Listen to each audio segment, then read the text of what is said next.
semua, jadi aku lagi ada di museum kebangkitan nasional. Nah, sekarang di sini tuh ada ruangan Sofia.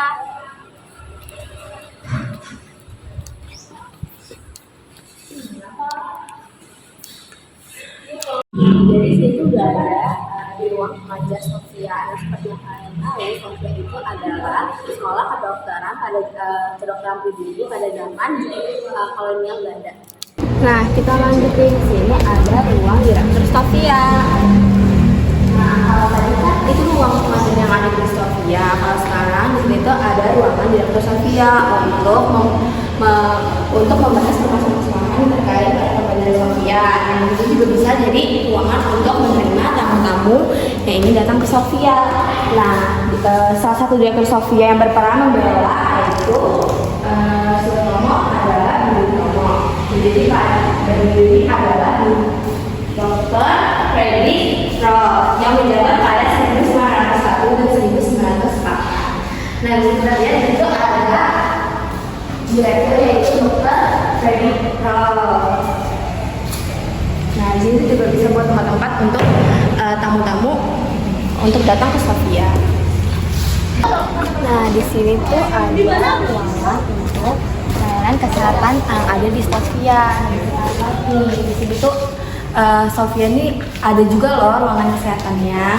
Nah, di sini tuh ada ruangan poli umum dan KIA atau KB.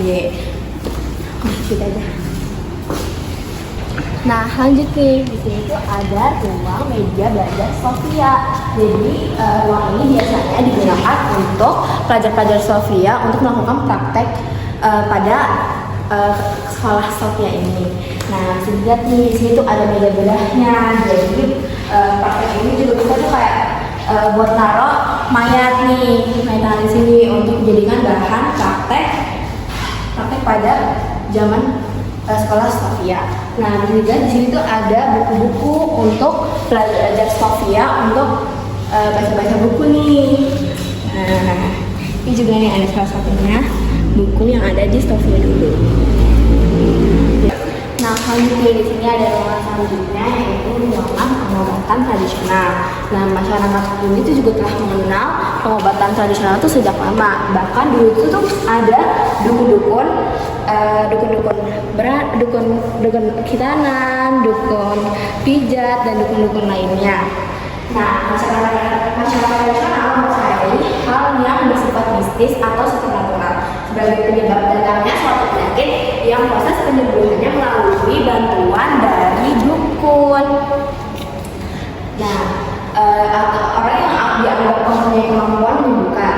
Dukun memiliki kedudukan terhormat di masyarakat karena berperan penting dalam upacara ritual di masyarakat. Nah, beragam penyakit pada masyarakat ini melahirkan beragam profesi dukun sesuai dengan kemampuannya dalam menyembuhkan penyakit. Misalnya, dukun bayi, dukun urut, dukun sunat dan sebagainya yang bersifat herbal. Nah, pada zaman dulu itu juga digunakan, yang kalian tahu itu menggunakan rempah-rempah yang ada di Indonesia nih guys. Nah, di situ ada alat-alatnya. Jadi juga ini di situ ada alat untuk membejak, untuk menggiling atau menumbuk rempah-rempahnya nih guys untuk dijadikan jamu. Nah, di sini tuh lanjut, di situ ada alat-alat yang dipakai sama dukun. Nih ada kayak peralatan mistis gitu ya, magicnya. Nah, di situ ada dukunnya guys. Nih ada dukun hitam, ada dukun pijat. Nah, lanjut di sini itu ada alat-alat yang dulu digunakan pada zaman minyak. Di sini tuh ada timbangan, ada timbangan analisis, nih ada macam-macam timbangan nih guys. Nah, seperti yang kalian tahu dulu itu ada penyakit malaria nih guys. Nah, akhirnya Hindia Belanda menghasilkan betina yang berada di dunia. Makanya yang penting adalah memindahkan pergumulan ke daerah yang lebih tinggi yaitu Cibodas. Nah, jadi itu dulu bukan cuma warga-warga Indonesia doang nih yang menggunakan pengobatan tradisional, tapi Belanda juga menggunakan pengobatan tradisional. Nah, di sini lanjut ada penyimpanan kotak suku Dayak. Nah, sebenarnya banyak juga kotak-kotak obat yang ada di Indonesia, nggak cuma suku Dayak doang. Nah, lanjut nih, di sini tuh ada ruang sekolah dokter Jawa. Pemerintah Hindia Belanda membuka sekolah dokter Jawa di Rumah Sakit Militer Bedem. Tujuan pendirian sekolah ini adalah untuk mendapatkan tenaga medis Bumiputra guna mengatasi wabah penyakit di Pulau Jawa. Pendirian sekolah ini awalnya hanya berasal dari suku Jawa karena lokasi sekolahnya itu terdapat di Pulau Jawa. Kemampuan anak-anak di Pulau Jawa dalam membaca, menulis, dan berhitung menjadi pertimbangan utama mereka diterima di sekolah ini. Nah, lanjut di sini tuh ada kegiatan nih dokter Jawanya. Nih ada foto kegiatannya, ada sekolahnya, dan ada pelajar-pelajar sekolah dokter Jawa.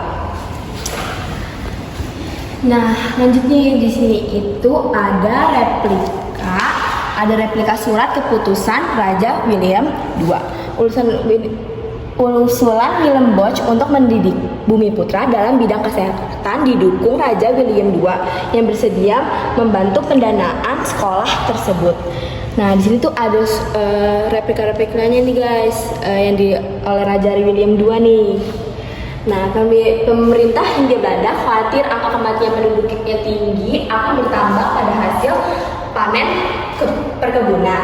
Sulitnya mendapatkan tenaga medis dan mahalnya biaya mendatangkan tenaga medis dari Belanda membuat Dr. Willem Bosch memutuskan gagasan mendidik pemuda Bumiputra untuk menangani masalah kesehatan di wilayahnya.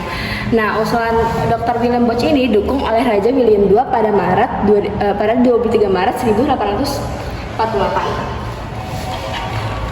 Nah, lanjutnya di sini tuh ada alat-alat tenaga medisnya yang digunakan pada sekolah Stovia Jawa nih. Di sini tuh ada tang atau gunting operasi, gilotin, tonsilotom, terus ada selendep probe gigi, kaca mulut, dan lainnya nih.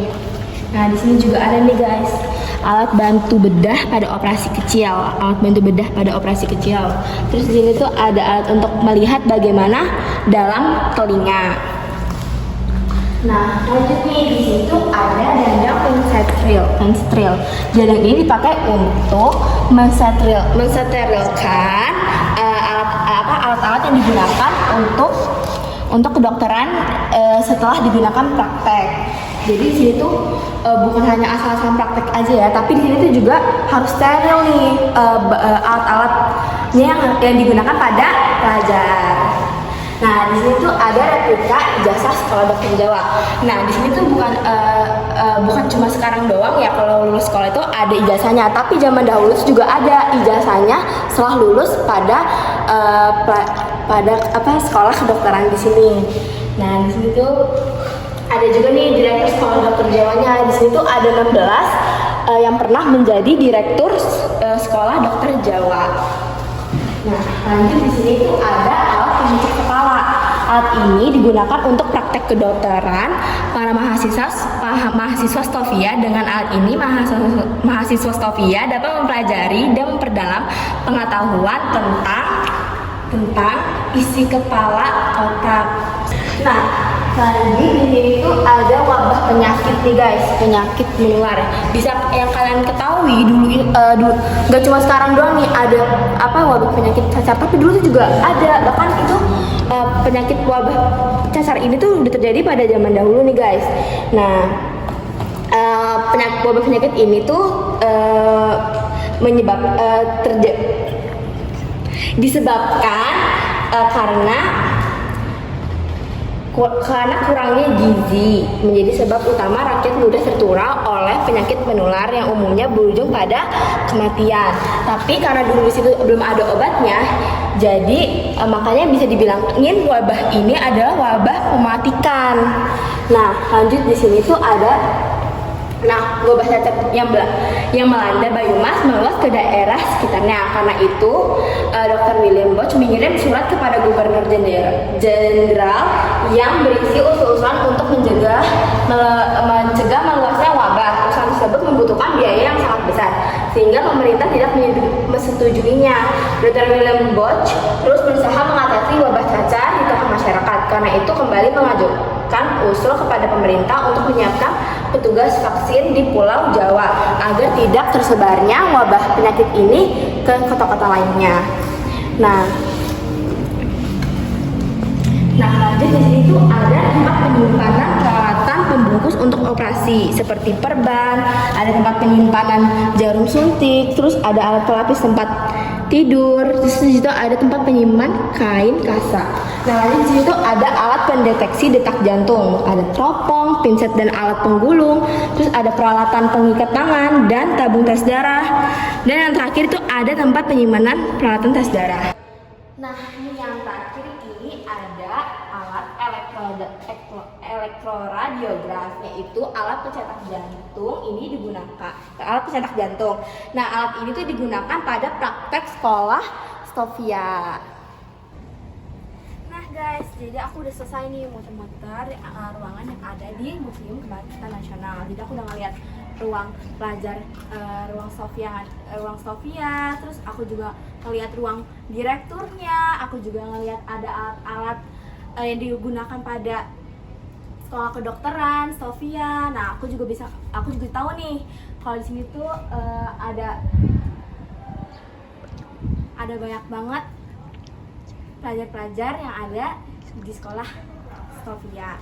Nah, di sini juga banyak banget ruang-ruangannya. Terus aku juga udah ngeliat ada alat-alatnya yang digunakan pada sekolah kedokteran Sofia. Di sini aku juga ngeliat ada surat replikanya, alat-alatnya, pokoknya banyak banget. Nah, karena kita udah nge-explore semuanya, sekian dari aku. Pesan dari aku, jangan lupa menjaga nasionalisme Indonesia. Bye-bye.